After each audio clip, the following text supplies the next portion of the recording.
It's been a while since I've upgraded one of these. This is an FP Red that I upgraded to a gtx3076r compressor wheel. The FP Red normally is about 55 to 56 millimeter. This compressor wheel I used is 58 millimeter by 76 millimeter. Yeah, this one is the next step up from the FP Red. So they could have went with the 25G, which is 60.5 millimeter. But this is a good 550 to 600 horsepower turbo, and the 25G is rated over 600 horsepower.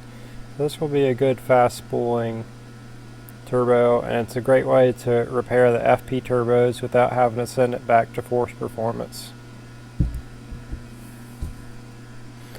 The FP Red has a TDO6H turbine, same thing as the black, so it's 58.8 millimeter by 67.2. We changed that to a 9 blade. I think originally it had a 11 blade. I can't remember for sure.